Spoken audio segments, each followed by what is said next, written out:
Vijay Sethupathi 50వ cinema 'మహారాజా' release అయి నిన్న బుధవారంతో 13 రోజులు కంప్లీట్ అయింది. ఈ 13 రోజుల గ్రాస్ కలెక్షన్స్ చూస్తే తమిళనాడులో ఈ సినిమా 42 కోట్లు గ్రాస్ కలెక్ట్ చేస్తే తెలుగు రాష్ట్రాల్లో 12.5 కోట్లు వచ్చాయి.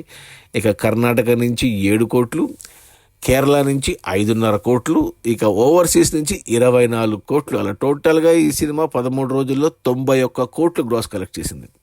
ఇక అందులో థియేటర్ల రెంట్లు, గవర్నమెంట్ ట్యాక్సులు, ఖర్చులన్నీ పోను డిస్ట్రిబ్యూటర్ షేర్ వచ్చేసి 44 కోట్లు ఉంది. ఈ సినిమాని డిస్ట్రిబ్యూటర్లు 21 కోట్లకు ఉంటే 44 కోట్లు వచ్చాయి. అంటే 23 కోట్ల లాభాలతో సినిమా డబుల్ బ్లాక్ బస్టర్ అయింది.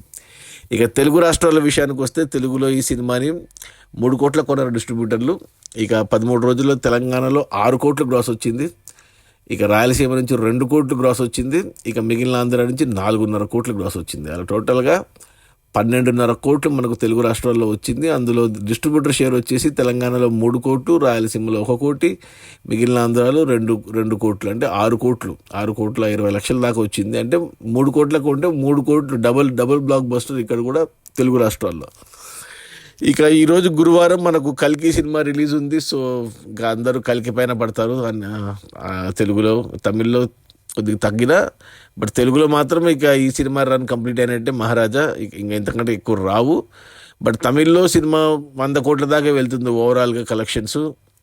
సో 50 కోట్ల గ్రాస్ షేర్, 100 కోట్ల గ్రాస్తో సినిమా రన్ కంప్లీట్ అవుతుంది ఈ సినిమా ఖచ్చితంగా ఈ వీకెండ్లో. విజయ్ సేతుపతికి కెరియర్లో హయ్యెస్ట్ కలెక్ట్ చేసిన మూవీ, మొదటి 100 కోట్ల సినిమా అవ్వబోతుంది ఈ మహారాజా. అది ఈ మహారాజా మన విజయ్ సేతుపతి 50వ సినిమా. రిలీజ్ అయిన మొదటి 13 రోజుల్లో 91 కోట్ల గ్రాసు. అందులో డిస్ట్రిబ్యూటర్ షేర్ వచ్చేసి 44 కోట్లు. సినిమా బడ్జెట్ 30 కోట్లు అయితే డిస్ట్రిబ్యూటర్లకి 21 కోట్లకు అమ్మారు. 21 కోట్లు వెనక్కి వచ్చాయి. మరో 23 కోట్ల లాభాలతో సినిమా డబుల్ బ్లాక్ బస్టర్ అయింది. ఇక ఈ వీకెండ్లో 100 కోట్ల గ్రాస్తో చేరబోతుంది. అండ్ 50 కోట్ల నెట్ కూడా షేర్ కూడా రాబోతుంది. Okay, bye.